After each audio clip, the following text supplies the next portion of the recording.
Right then, good job it's not smell-o-vision, because we're on a stinky farm. So this is a video in a video. You'll have seen all the damage that got on the last video. Well, not last video, previous video. So yeah, just been off-roading yesterday, smashed cars to bits. So now I've hitched this trailer up. I've took all my spare wheel carrier off, try not to stand in that. And mouldy water. Mouldy water. How bad does it smell here, George? It smells like poo. It smells like poo. So we're gonna head down into Herefordshire, Ledbury, whatever it is. I don't know exactly where it is. I'm just gonna follow it sat nav like everybody else does. And got a car to pick up from Jeremy, so we'll talk about that once we've got it. So it will wash off.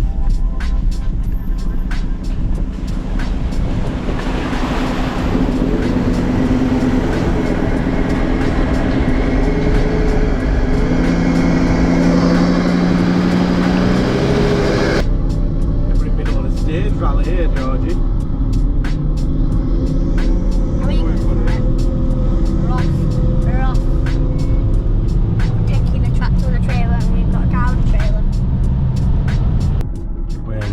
Station for rally.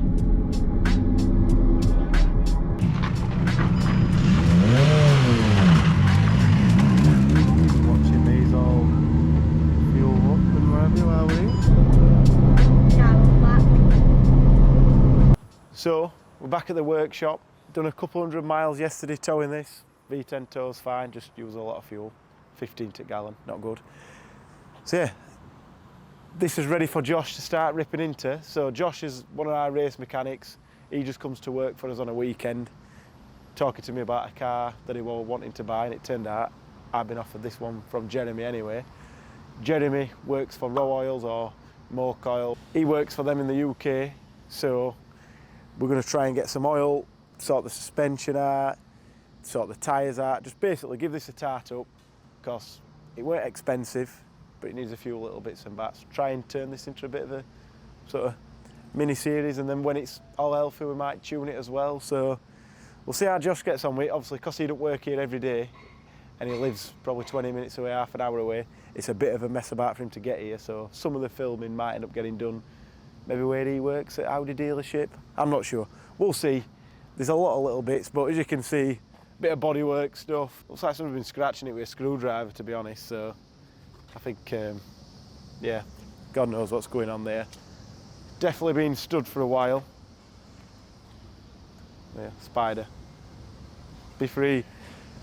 Yeah, lots of little bits. But I think looking inside, it's not horrendous. Definitely could be worse. Interiors are, it's done a few miles.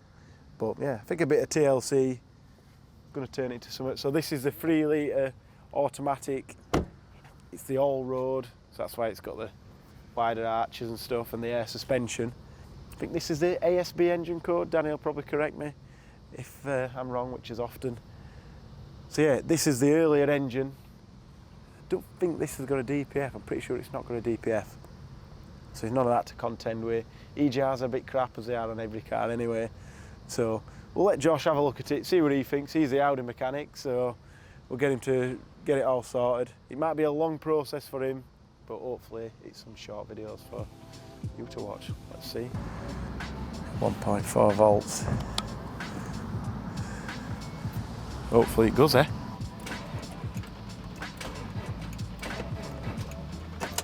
Double dead. Double dead. No matter how expensive Sealy make the parts, they still can't make them good. Can they? You're going for it this time.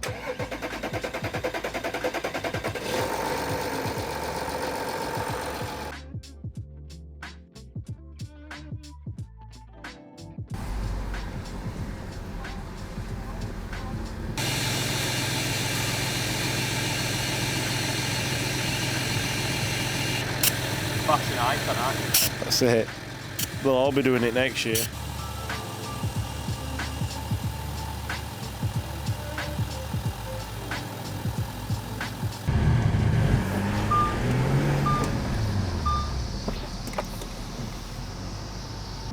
Bit smoky then, wasn't it?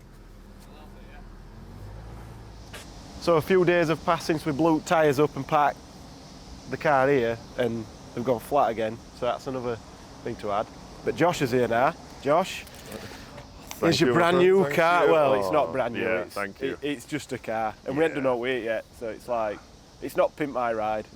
It's just bring you the old car and make it better. Here's your old car. But yeah, I think, like we were saying, I think these have definitely been done by a child with a screwdriver. Oh, nice, yeah.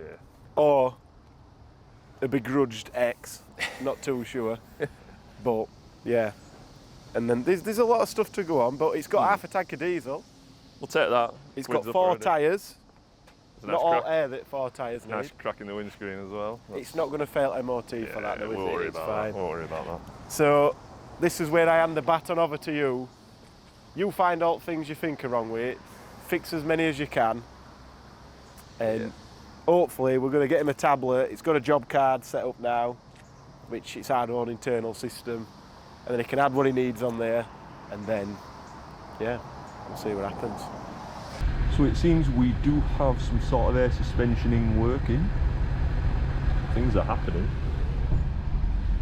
Whether they're correct or not, I'm not quite sure at this moment, but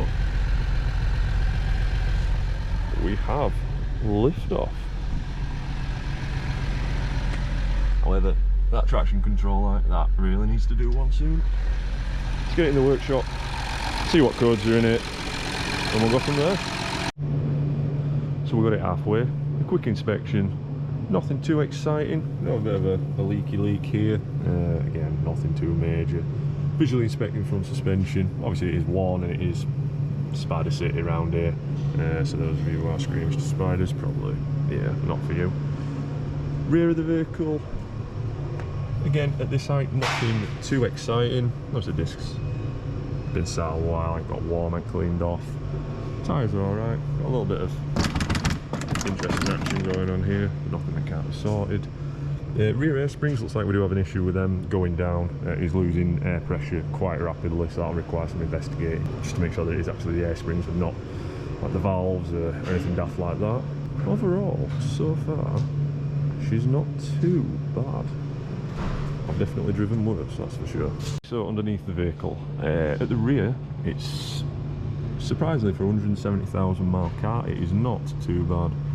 Got a fair bit of dirt on everything, but it has lived on a farm and it has been sat for a while, like I said, so it's not too surprising, to be fair. No leaks from diff, it's a nice start. Like I say, suspect an air leak from the rear airbags or the air springs. A few bushes that are split, starting to split just from being stressed from being sat for so long, but it is what it is. No oil leaks, which is surprising. I would have expected at least some sort of oil leak. Ah, there we go, there's a little one there. We can definitely get this MOT'd. Obviously not in the condition it's in, but with not that much work. So, yeah. A car that was bought sight unseen on the recommendation of Ryan. I think we've done alright.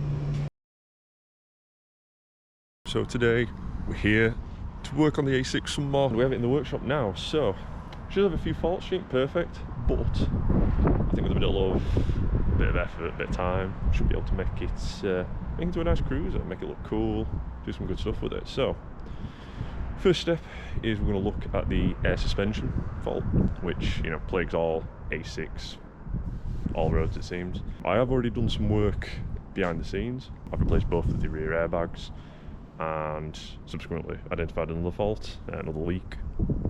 So I'm going to look at that today. Probably carry out some servicing on it as well, some routine servicing, nothing too exciting. But we have had some help from Row Oils, who have dedicated all the serviceable fluids in this vehicle, engine oil, gearbox oil, diff oil, transfer box, all that good stuff. So a massive thank you to them, because that is a big help and it is much appreciated. So let's go inside, because it is very cold and I thought wearing shorts was a good idea. Yeah, let's go. So we're giving it a minute. We've got a couple of faults, nothing particularly interesting, so let's just hit everyone's favourite button. Clear all DTCs. Yeah, let's get rid of them, we don't need them where we're going. So the overall plan for this vehicle is, like I say, a motorway cruiser. We're going to make it look cool, some fancy wheels, yeah, a little bit of bodywork here and there, and obviously some exhaust work. I'm pretty sure you can put one and one together and figure out what we're going to do. And yeah, yeah, just make it nice and cool. Eventually it might even have a tent box on it. Who knows? We will see what the future brings. Now this could have been turned into an off-road. It's not like I'd say an off-roader. Somewhat with a bit of a lifted suspension, blah blah blah, but I don't do that much off-roading, if any, to be fair. Aside from when I take a wrong turn and end up down a farm's field or something daft, it's yeah, it'd be a bit of a waste on me, so yeah. We're aiming for between 300, 350 brakes, something like that. Just a nice cruiser, so let's crack on.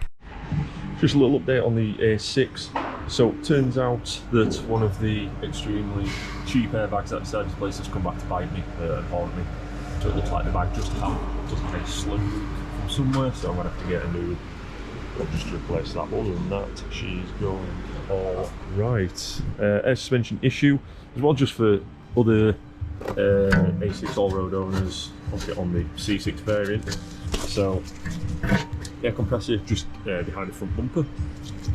And one of the leaks that I found was actually because some of the lines had rubbed against one another. So I've obviously chopped the part out that had rubbed through and added this joining piece. So that's the valve block just there, and obviously the compressor to its left.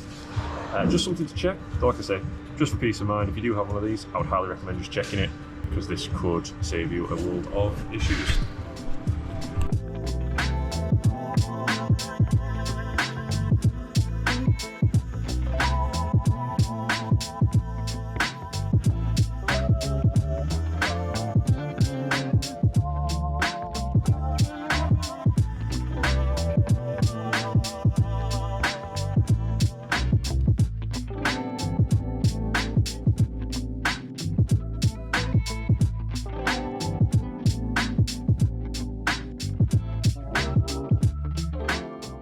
Again, a huge thank you to Rowe for sending the fluids that we've used today. So we've just used their 530 to carry out the engine service. We do have, like I say, the transmission change still to do, the transfer box and the front and rear diff, but that will be in the next video. Thankfully, we managed to get mostly what we wanted to do done today, and yeah, I've not spent too much time here, so the missus should be relatively happy. So thank you for watching. Remember to like and subscribe, and I'll see you in the next one.